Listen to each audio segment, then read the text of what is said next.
This video will show you how to configure and use AlphaDrive's TimeTracker utility. The AlphaDrive TimeTracker is an internal time management utility that automatically tracks how much time you spend working on different tasks on your computer. Before I start, I want you to specifically notice that I don't have to start or stop any timers while I work. I just naturally move from one task to the next. Okay, let's do some work.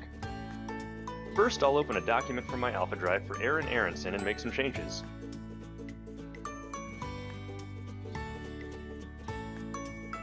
Then, when I'm finished here, I'll go into Clio and work on a matter for Adam Smith. Now I'll go to Aaron Aronson in Clio and work on some things for him.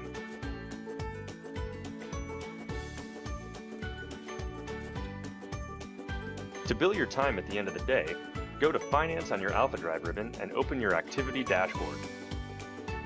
You can see that this lists all the activities I was working on. If there's an activity in this list that does not correspond to any client, or you don't want to bill for it, just click Delete on the right side, then click Yes.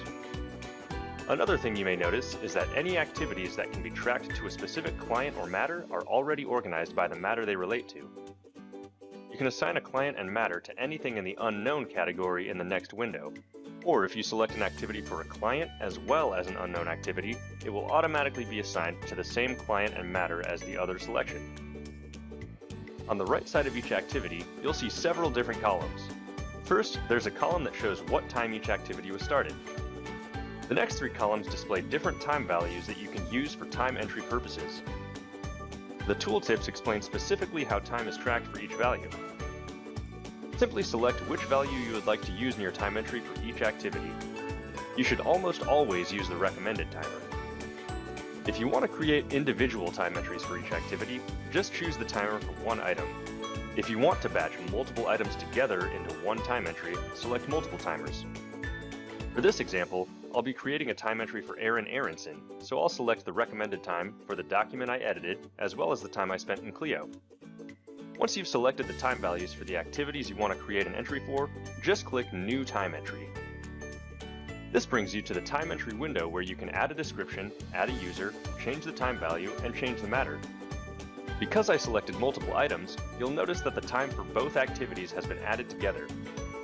Once you're finished here, just click Save. Now you'll notice that the selected activities have been removed from TimeTracker, so you won't create multiple entries for the same activity. After you've created your time entry, you can go to the Activity tab for this client in Clio and see that the time has been added. It has exactly recorded the time that I've worked, down to the second, and it has also applied my Clio rounding rules. To change your TimeTracker settings, first go to AlphaDrive on your AlphaDrive ribbon, then click Settings, then click TimeTracker on the left. The first drop-down on the screen allows you to turn TimeTracker on and off. The next drop-down lets you change how often AlphaDrive checks what you're doing.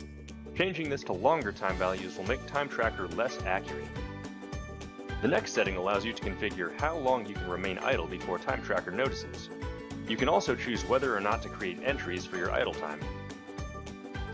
The final setting on this page allows you to set a reminder to go back and record all your time entries for the day at a specific time of your choice. Next, click Smart Application Tracking at the top. This page allows you to select what applications you want TimeTracker to monitor. The final tab allows you to include or exclude specific applications. This allows you to track any application you want, but that may lead to an information overload if you're not careful. This is an advanced feature and should only be used by an IT professional. Once you're finished configuring your settings, click Save and Close.